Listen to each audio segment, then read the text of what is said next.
Medina के पास एक छोटा सा गांव था जिसे लोग नूरपुर कहते थे। गांव के लोग सादगी से जीते थे और इस्लाम के नियमों का पालन करते थे।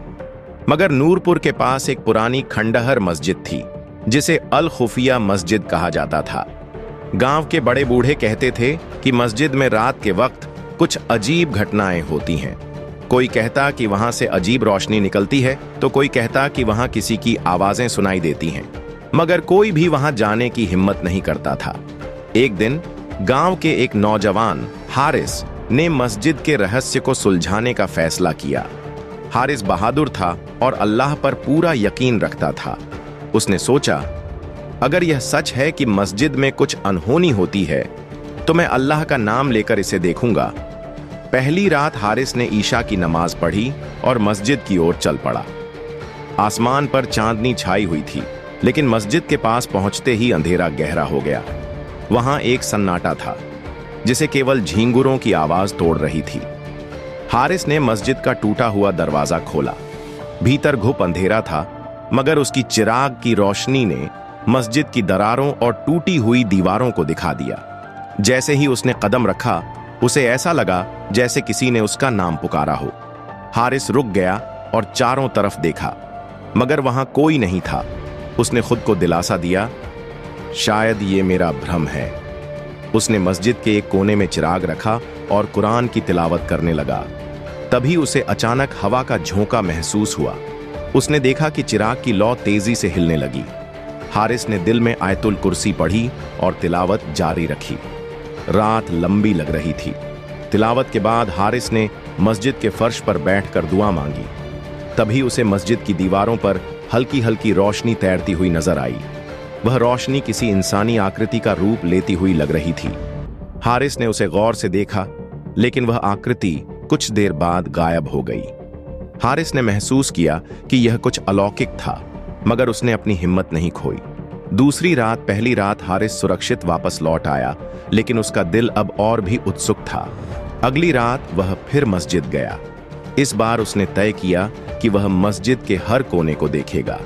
जैसे ही वह मस्जिद के पिछवाड़े पहुंचा, उसने जमीन पर कुछ अजीब निशान देखे। वे निशान किसी इंसान के पांव के जैसे थे, लेकिन वे बहुत बड़े थे।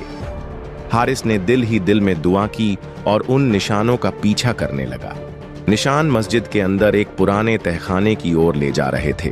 तहखाने का दरवाजा जंग खाया हुआ था, लेकिन हारिस ने हिम्मत जुटाकर उसे खोला।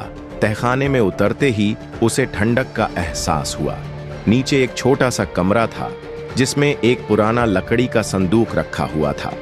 हारिस ने संदूक को छुआ, लेकिन तभी उसे ऐसा लगा जैसे उसके पीछे कोई खड़ा हो। उसने जल्दी से पलट कर देखा, लेकिन वहां कोई नहीं था। तहखाने की दीवारों पर कुछ पुरानी अरबी इबारतें लिखी हुई थीं। हारिस ने गौर किया कि यह इबारतें कुरानी आयतें थीं, लेकिन उनमें से कुछ मिट चुकी थीं। उसे महसूस हुआ कि यह जगह किसी समय बहुत पाकीज़ा रही होगी। तभी एक हल्की आवाज सुनाई दी, जो किसी के रोने जैसी थी। हारिस ने चारों तरफ देखा, लेकिन कुछ नजर नहीं आया। तीसरी रात हारिस ने गांव के मौलवी साहब से इस बारे में बात की। मौलवी साहब ने कहा, बेटा, जो कुछ भी हो, अल्लाह पर यकीन रखना। अगर यह जगह वाकई किसी जिन्न या शैतान का ठिकाना है तो तुम्हें अल्लाह का नाम लेकर ही कामयाबी मिलेगी। उन्होंने हारिस को कुछ दुआएं पढ़ने की हिदायत दी। इस बार हारिस ने अपने दो दोस्तों जाफर और काशिफ को भी साथ ले लिया। वे तीनों मस्जिद पहुंचे और सीधे तहखाने में गए। जब उन्होंने संदूक खोला तो उसमें एक पुराना कागज मिला। उस पर अरबी में कुछ लिखा था। मौलवी साहब ने पढ़ा तो पता चला कि यह एक वसीयत थी। यह मस्जिद एक अल्लाह के नेक बंदे ने बनाई थी, लेकिन उसकी मौत के बाद उसकी दौलत को चुराने के लिए कुछ लोगों ने उसे मार दिया था। उन गुनाहगारों की रूहें मस्जिद में फंसी हुई थीं। तहखाने में और भी कुछ पुरानी चीजें मिली। एक टूटे हुए तस्बीह के दाने, एक पुराना कपड़ा और कुछ सिक्के। मौलवी साहब ने बताया कि यह चीजें उस नेक इंसान की थीं जिसने मस्जिद बनाई थी। चौथी रात इस बार मौलवी साहब खुद हारिस और उसके दोस्तों के साथ मस्जिद गए। उन्होंने मस्जिद में कुरान की तिलावत शुरू की। जैसे जैसे तिलावत जारी रही, मस्जिद में एक सुकून भरा माहौल बनने लगा। दीवारों पर जो अजीब रोशनी दिखती थी, वह अब गायब हो चुकी थी। तिलावत के बाद मौलवी साहब ने मस्जिद के तहखाने में जाकर वहां दुआएं की। तभी अचानक एक तेज हवा का झोंका आया और मस्जिद के अंदर का माहौल और सुकून भरा हो गया।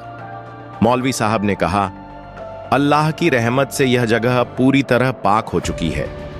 अंत मौलवी साहब ने मस्जिद में नियमित नमाज और दुआओं का आयोजन शुरू करवा दिया। धीरे धीरे मस्जिद का माहौल बदलने लगा।